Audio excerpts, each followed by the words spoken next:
నమస్తే, నేను మీ మల్లెపల్లి నరసింహులు. నేను ఇప్పుడు మాట్లాడుతున్న అంశం బీసీ కులగణన. బీసీ కులగణన అంశం పైన మాట్లాడుతున్న మిత్రులారా, కాంగ్రెస్ ప్రభుత్వం అధికారంలోకి వచ్చి 9 నెలలు అవుతుంది. కానీ వాళ్ళు కామారెడ్డి డిక్లరేషన్లో ఏం చెప్పారు చూడండి. వాళ్ళ మేనిఫెస్టోలోనే కామారెడ్డి డిక్లరేషన్లో కుల గణన బీసీ కమిషన్ నివేదిక ఆధారంగా అధికారంలోకి వచ్చిన 6 నెలల లోపే బీసీ రిజర్వేషన్లు పెంచుతాము. వాళ్ళ మేనిఫెస్టో పెట్టింది డిక్లరేషన్. కొత్త స్థానిక సంస్థల్లో ప్రస్తుతం ఉన్న బీసీ రిజర్వేషన్లు 23%. మేమేం చేస్తాం అధికారం రాగానే అంటే 42% పెంచుతామని చెప్పేసి పంచాయతీలు, మున్సిపాలిటీలు కొత్తగా 23,973 మంది బీసీలకు రాజకీయ ప్రాతినిధ్యం. స్థానిక సంస్థల్లో బీసీల రిజర్వేషన్ ఉపవర్గీకరణ. ప్రభుత్వం సివిల్ కన్స్ట్రక్షన్ మెయింటెనెన్స్ కాంట్రాక్టులో బీసీలకు 42% రిజర్వేషన్. ఈ విధంగా మేము అధికారంలోకి వచ్చిన 6 నెలల లోపే మేము పెంచుతాము రిజర్వేషన్ అని చెప్పేసి 42%కి పెంచుతాము అని చెప్పేసి ఇప్పుడున్న ముఖ్యమంత్రి రేవంత్ రెడ్డి గారు కావచ్చు, కర్ణాటక ముఖ్యమంత్రి గారిని తీసుకొచ్చి కామారెడ్డి డిక్లరేషన్లో చెప్పించారు, రాహుల్ గాంధీతో చెప్పించారు. కానీ ఇంతవరకు వాళ్ళు దాన్ని 9 నెలలైనా దాన్ని ప్రధాన అంశం అని చెప్పారు, వాళ్ళు దాన్ని పక్కెట్టేశారు. అయితే ఇప్పుడు మనం మాట్లాడుకోవాల్సిన అంశం ఏంటంటే, ఈ 2-3 నెలల నుంచి ఒక వ్యక్తి చట్టసభలకు పోయిన తర్వాత అతను చేయవలసిన పనేంది, ఇప్పుడు చేస్తున్న పనేంది, మనం అదే అంశం మీద అదే తీన్మార్ మల్లన్న కోసమే మనం మాట్లాడాలి. ఇప్పుడు కుల గణన మీద అతను ఎక్కడ దీక్షలు చేసినా, ఎవరు బీఆర్ఎస్ వాళ్ళు దీక్షలు పెట్టినా, బీజేపీ వాళ్ళు పెట్టినా, ఏ పార్టీలు పెట్టినా ఆ దీక్ష అక్కడ పోయి ప్రత్యక్షం అవుతున్నాడు. కానీ అతను దీక్షల కాడికి పోవాలన్నా, లేకుంటే చట్టసభల్లో అతను ఏం చేయాలన్నా అది చేయకుండా తిరుగుతున్నాడా దీక్షల దగ్గరికి, లేకుంటే ధర్నాల దగ్గరికి. మిత్రులారా, ఇప్పుడు మనం అదే మాట్లాడుకోవాలి. తీన్మార్ మల్లన్న ఒక్కసారి చూడండి. తీన్మార్ మల్లన్న ఆయన ఏం చేస్తున్నాడు? బీసీలకు 42% రిజర్వేషన్ కల్పించకపోతే భూకంపమే.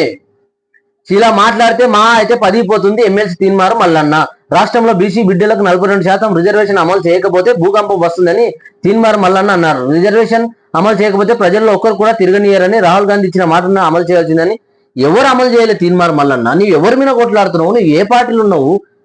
నీవు ఒక పార్టీలో చట్టసభల్లో ఎమ్మెల్సీ పదవిలో ఉన్నావు. నువ్వు ఇంకెవరి మీద కొట్లాడుతున్నావు? నువ్వు బీఆర్ఎస్ మీద కొట్లాడుతున్నావా? బీజేపీ మీద కొట్లాడుతున్నావు? నువ్వు కొట్లాడవలసిన పార్టీ, ఇవ్వవలసిన పార్టీలోనే నువ్వు ఉన్నావు కదా. కులగణన చేపియాల్సిన పార్టీలోనే నీవు ఉన్నావు. మరి నువ్వు ఎందుకు చేపిస్తలేవు? నీకు దమ్ము ధైర్యం ఉంటే తీన్మార్ మల్లన్న ఇవన్నీ పక్కకెట్టు. నీకు దమ్ము ధైర్యం ఉంటే నీవు అనుకుంటే నీ ఎమ్మెల్యేలను, ఇప్పుడు కాంగ్రెస్ పార్టీలో ఉన్న ఎమ్మెల్యేలను, ఎమ్మెల్సీలను కూడా గట్టి చట్టసభలో ఉన్నావు కాబట్టి నీ పదవిని ఉపయోగించుకొని, నీ హోదాను ఉపయోగించుకొని ముఖ్యమంత్రి గారి మీద ఒత్తిడి పెట్టి కులగణన చేపించు. అది నీ మొగోడి పని. అది చేయకుండా ఎక్కడ ధర్నాలు ఉంటే, ఎక్కడ రాస్తారోకలు ఉంటే అటు పోయి నేను అది చేయకుంటే భూకంపం వస్తుంది. ఎక్కడ భూకంపం వస్తుంది? నువ్వు అసలు ఏం మాట్లాడాలి, ఏం మాట్లాడుతున్నావు? మిస్కమ్యూనికేషన్ చేస్తున్నావు. బీసీలను మళ్ళొక్కసారి మన ఏదో సినిమాలో కట్టప్పలేక నువ్వు పొడిచే ప్రయత్నం చేస్తున్నావు. నీవు చేయవలసింది, నాకు ఒక అనుమానం వస్తుంది, ఒక ఉద్యమకారుడిగా నాకు ఒక అనుమానం వస్తుంది.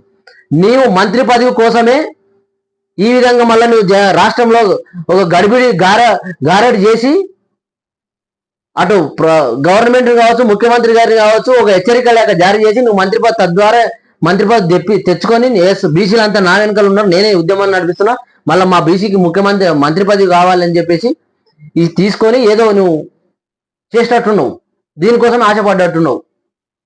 కాకపోతే ఏంది మరి? నువ్వేం చేయాలి?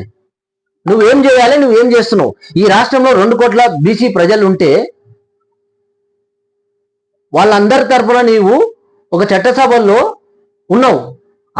ఆ పని చేయకుండా నువ్వు మాట్లాడే ఈరోజు ఒక దగ్గర దీక్షలో పోయి నువ్వు మాట్లాడిన మాటలు విందాం. ఏం మాట్లాడినావో చూద్దాం. మాకు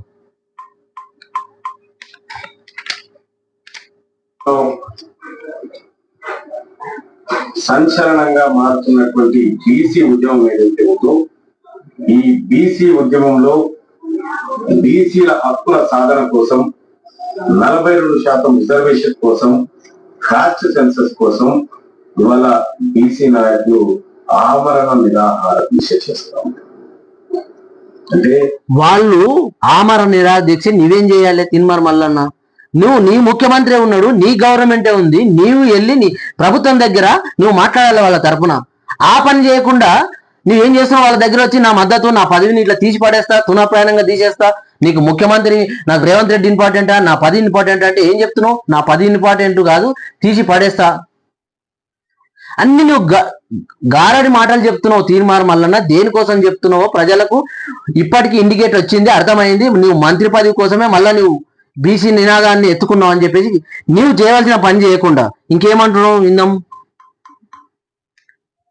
ఎలాంటి ఆహారం తీసుకోకుండా చనిపోవడానికి కూడా సిద్ధపడి ఇవాళ నిరాహార దీక్ష చేస్తా ఉన్నారు దేశంలో కానీ మనోరందరూ. వాళ్ళది వీళ్ళ నుంచి వచ్చిన పూర్తిగా డిమాండ్ కాదు.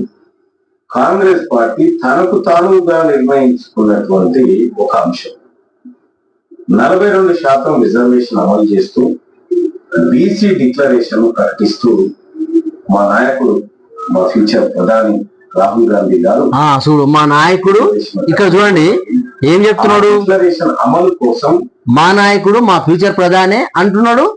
మళ్ళీ నేను మా పార్టీని నిలదీస్తా, మా పార్టీని తోక మట్టలేక నేను తీసి పడేస్తా అని చెప్తాను. నువ్వు చూడు ఎంత డబల్ ఆట ఆడుతున్నావు చూడు తీన్మార్ మల్లన్న. ప్రజలు గమనిస్తలేరా? ఇది మా నాయకుడు, మా ఫ్యూచర్ ప్రధానే, మా ముఖ్యమంత్రి, మా మంత్రులే అంటున్నావు.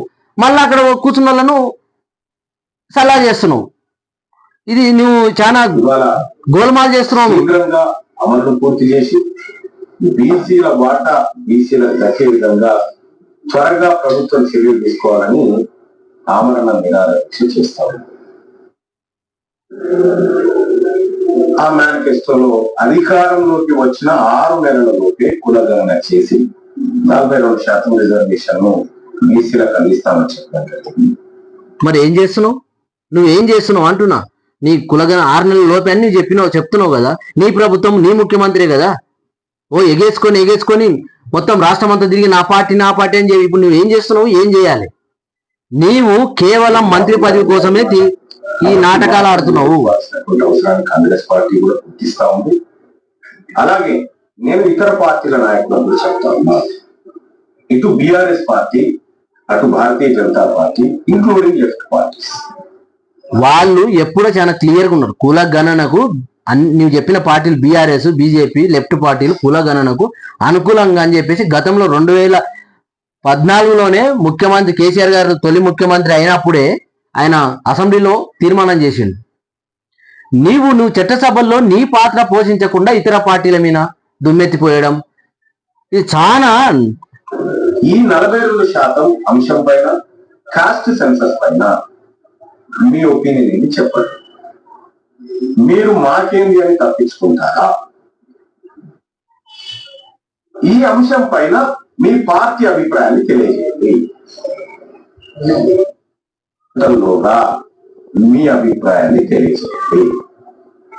మేము దాట వేసుకుంటూ పోతాం, మేము తప్పించుకుంటూ పోతాం, మేము బీసీలను ఇట్లనే విస్మరిస్తాం, మేము బీసీలను ఓటు బ్యాంక్ గానే చూస్తాం అని మీరు భావిస్తే రాజకీయ సంబంధి పడాలి. బీసీ నాయకులారా,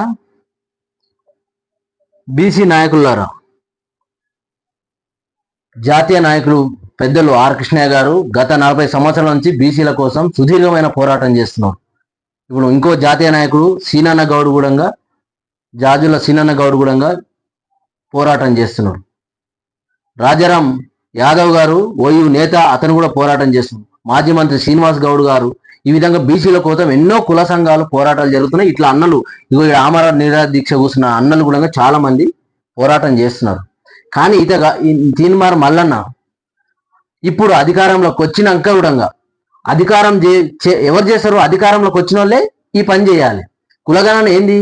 ఒక్కరోజు అప్పుడు మన కేసీఆర్ గారు సర్వే చేస్తే ఒకటే రోజు సర్వే చేపియలేడా? ఒక్కరోజు 2 రోజులు అయ్యే పనిని మీరు చేపియకుండా తప్పించుకోండి ప్రభుత్వం తిరుగుతుంటే, ప్రభుత్వం తరఫున జీతం తీసుకుంటున్నావు, ఎమ్మెల్సీ పదవులున్నావు, ఎమ్మెల్సీ కార్లు తిరుగుతున్నావు, ఎస్కాట్ ఉన్నది, అన్ని పెట్టుకొని గవర్నమెంట్వి మళ్ళా జనాల దగ్గర వచ్చి నాకు బీసీల కులగణన చేయాలి అన్నట్టుగా నువ్వు చెప్తున్నావు. దయచేసి తీన్మార్ మల్లన్న నువ్వు ఈ ఈ బీసీ సంఘ నాయకులు ఎవరైతే ఉన్నారో ఈ వ్యక్తి మీద మీరు మీ దగ్గర వచ్చి మిమ్మల్ని సంతోషపరంగా విధంగానే మాట్లాడుతున్నాడు, కానీ వెనకాల ఏదో కుట్ర దాగి ఉంది అనే విషయాన్ని మీరు మర్చిపోవద్దు.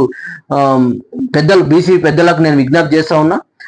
ఒక తెలంగాణ ఉద్యమకారుడిగా నేను కూడా బీసీలకు పూర్తి మద్దతు చెప్తున్నా. ఎందుకంటే ఈ బీసీలకు 70 సంవత్సరాల స్వాతంత్రం వచ్చిన తర్వాత కూడా బీసీల బతుకులు ఇంకా దేశంలో ఎక్కువ జనాభా ఉన్న కులం ఏదైనా కులాలు ఏమన్నా అంటే బీసీ కులానికి ఇంకా న్యాయం జరగలేదు. త్వరితగతిన కులగణన జరిగి ఈ రాబోయే స్థానిక ఎలక్షన్లలో 42% పెంచి వాళ్ళ రిజర్వేషన్ అమలు చేయాలని చెప్పేసి విజ్ఞప్తి చేస్తూ ఇట్లాంటి నాయకుల మీద ఒక కన్నేసి ఉంచాలని చెప్పేసి విజ్ఞప్తి చేస్తున్నాను. నేను మీ మల్లెపల్లి నరసింహులు. నమస్తే.